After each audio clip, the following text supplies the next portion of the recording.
All right. Is everybody here? Welcome to week 13.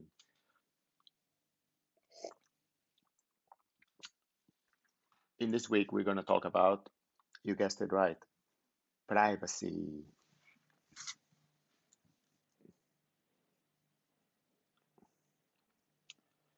So, here you have the first slide, and we're going to do an innovation in this lecture. I'm going to let you access the links in this URL. So, here you'll have all the links that I mentioned in the lecture. You can go there and click on them. So there's some quizzes, some videos, and so on. Good. So what will you learn in this chapter? In the last chapter, you learn about cybercrime. And in this chapter, we learn a very important thing, which is privacy. But before we start, let's see what other things you will learn in this chapter. So first thing, what is privacy? That's what you will learn. Then some of the laws that regulate privacy. What is identity theft? What is consumer profiling? And what can companies do to follow the law, basically? And what's workplace monitoring? And finally, we learned about the European law called GDPR. All right, so as you know, systems, IT systems, websites, they collect data from the consumers or the users so they can serve the users better. For example, Facebook and Google, they give you interesting advertisement because they profile the user, they profile you, so they know what you like, what you might like, and so they know what advertisement you might be interested in. So that's interesting. The problem is when that very interesting knowledge these companies have about the user is used for things that the users don't like.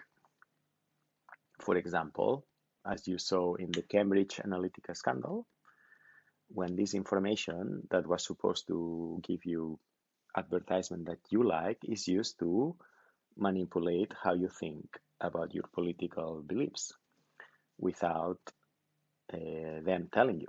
So some people do not like that. So if I ask you, what is privacy? What would you say?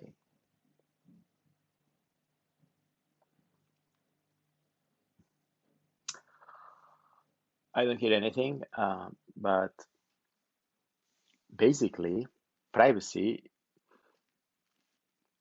is a right, and it's defined as the right to be left alone.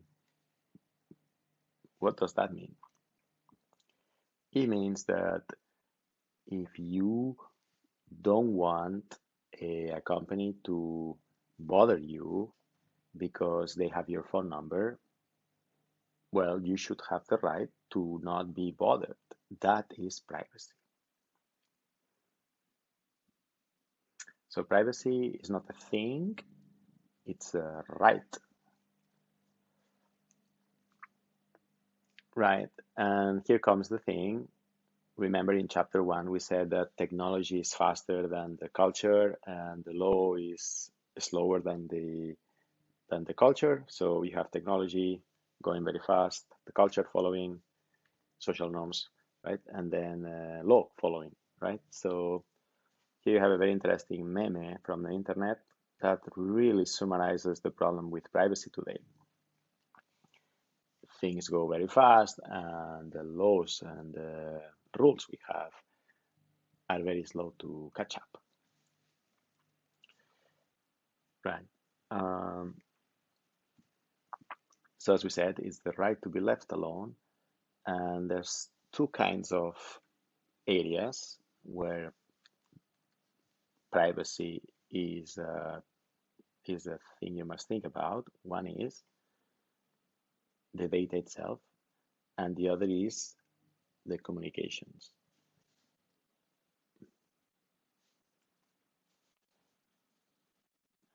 In the last 40 years, there's been a lot of laws addressing the privacy, but as I said, because the internet exploded and grew so fast, most of the laws are obsolete, except for the law that you will see later. It's called GDPR, which is the law from the 2 years ago, which basically the Europeans, what they did is they took all these laws from all these countries in Europe and they said, enough. They took all the laws and they put them in one big new modern law called GDPR.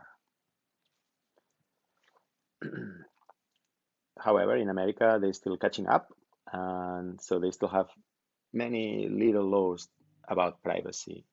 So you will have a financial law that deals with privacy, like this one, another one that deals with credit cards, another one that deals with financial but another area, another one that deals with health.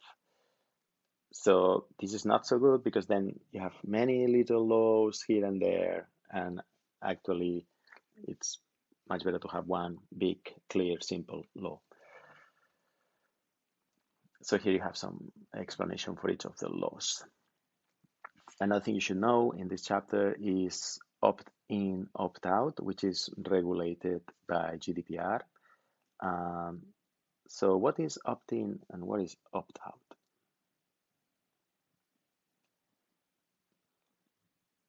So do you remember these mailing lists where companies send you every month some email about, hey, uh, Etisalat, look, we have these new offers, right? And some people say, no, I don't want to receive this.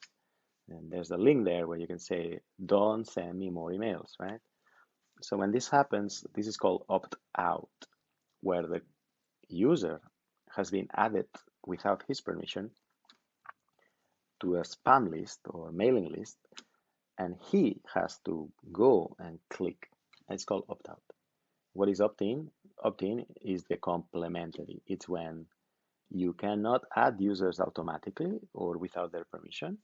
The user must click somewhere to be included in the mailing list.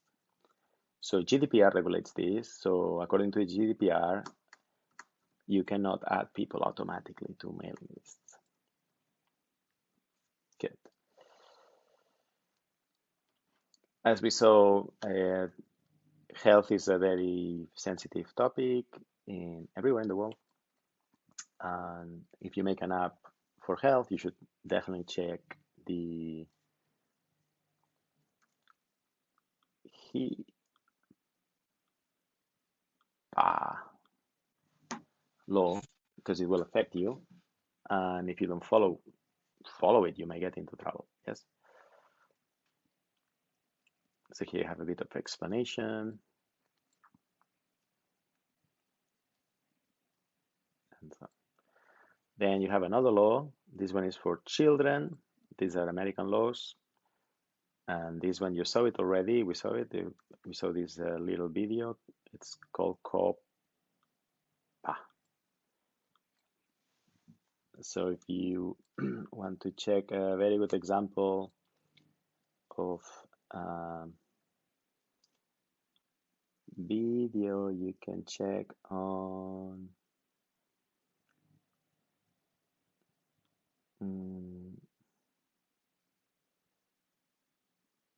here.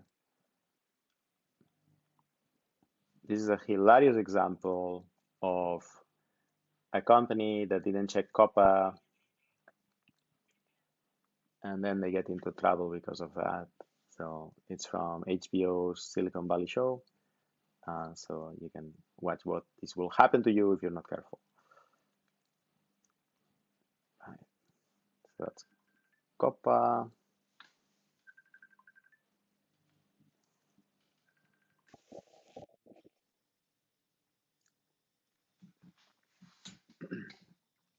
Right.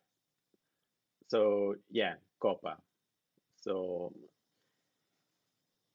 be careful with COPPA.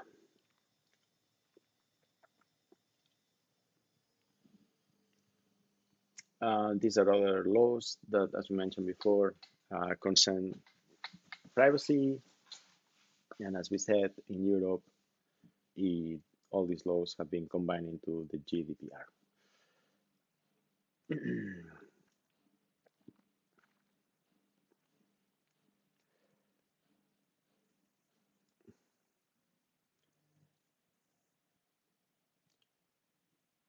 Right.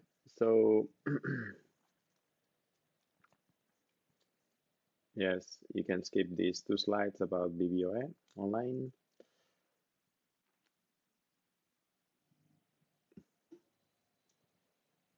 Right.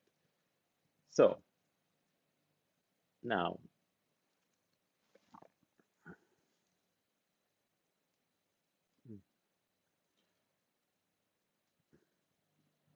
let's talk about identity theft. And so, what is identity theft? So, this is something that happens in USA, but it doesn't happen so often in Europe because the way the financial system is organized in Europe. Um, so in the USA, you might have heard about identity theft, that somebody stole somebody's identity, for example, bought a car, um, but it was not the person, right? So it creates a lot of problems for the person whose identity has been stolen. Um, so this is something that happens in the USA because the way they have organized their society and their laws. But it doesn't happen in other places in the world. Another thing you should know, it's called electronic discovery. So what is that? So that's basically using the internet to find things about people. Another thing you should know is consumer profiling. So consumer profiling is what Amazon does to the users to know what they like, and this is good or bad. But when it goes beyond, when it's done too much, you end up with situations where Amazon knows more about the user than the user itself. So a typical example is the user that Amazon know that she was pregnant, but she didn't know yet. So Amazon was showing advertisement of baby things to her and her family, and they didn't understand uh, what was going on. So, right. Another thing you should know is about workplace monitoring. So, what is workplace monitoring? So, that's when the employer spies on the employee because the employee is in the office. Um, Many companies do that. Um, it's not allowed in some countries by law. In other countries, it's allowed. So, is it a good idea to spy on the employees or not? You should think about that. And the last thing you should know is these are very advanced surveillance technologies. So, what is that? So, that's what you saw in the Snowden case, like NSA and the spy program they have. So, that's what it's about. So here you have the typical trade-off between the state wants to know what's going on and citizens they they need to have their privacy. And why is it important to protect citizens' privacy? Well, because if you don't have privacy, then the person in power can remain in power for a long time. And we know that this is not good for democracy if you think that democracy is a good thing. So that is why privacy is important. So in countries like Germany, for example, where they think that democracy is very important, privacy is also very important. And if you talk to any German person, for example, most of them, they do not have Facebook, and they know that Facebook is a danger for privacy and democracy. And so you can talk to them. It's like, wow, they have a complete different view of what is Facebook. If you go to countries like USA, they don't care so much. So every country has a different, because their history, they have a different sensitivity on this privacy issue. Good. So here you have some slides about identity theft. As I said, it's an American thing done through phishing, and here you have a couple of videos which are super interesting about social engineering and phishing.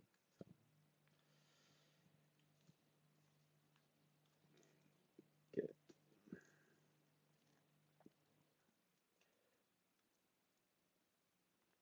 Right.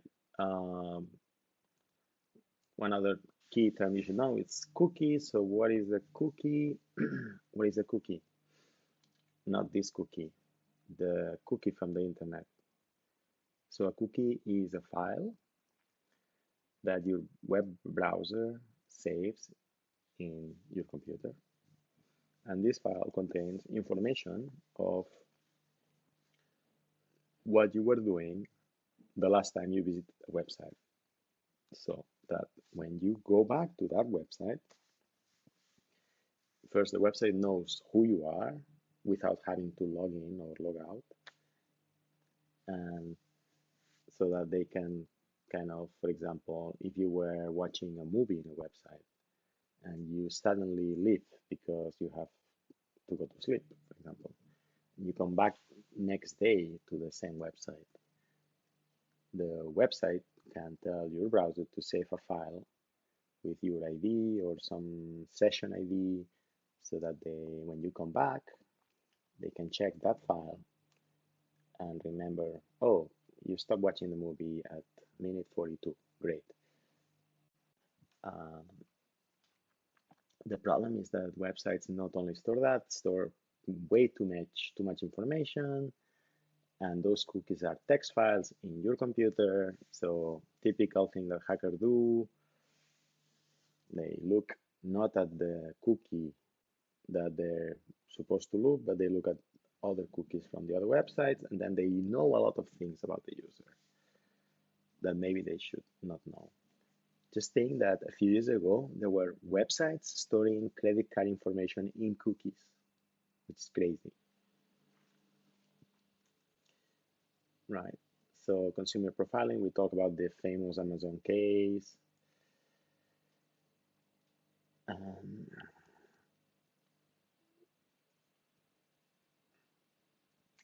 right, here you have a very interesting checklist again on to check if your organization or your company is treating data responsibly.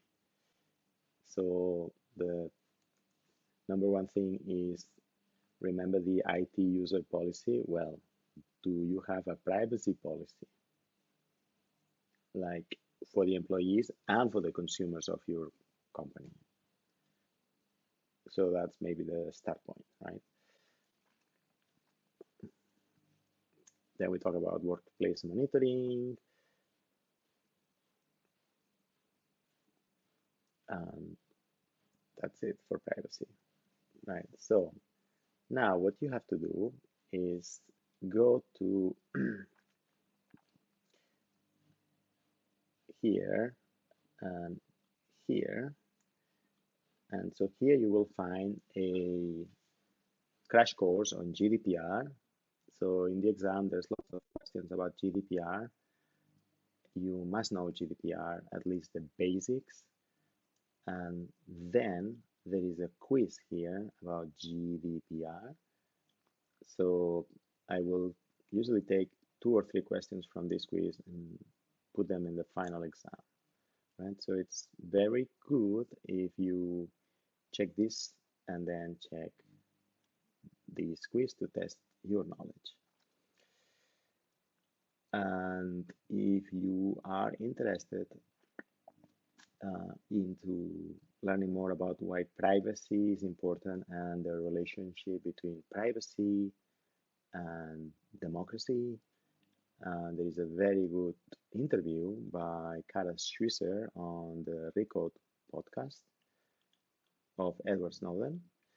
And so if you Google this one, you will find it.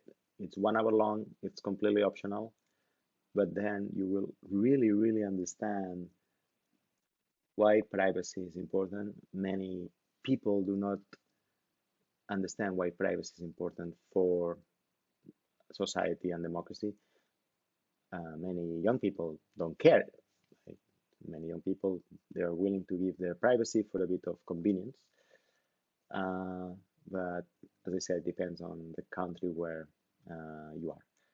So that's it for this chapter of privacy. And remember, if you make an app, you must follow the GDPR or you will get in trouble. And you must follow COPPA or you'll get in even bigger trouble. And remember that GDPR, even if you're not in Europe, it applies to any European citizen using your website or your app. So just because you're not in Europe doesn't mean it doesn't affect you. If you make an app and you sell it globally, you probably will have European users and then it applies to you.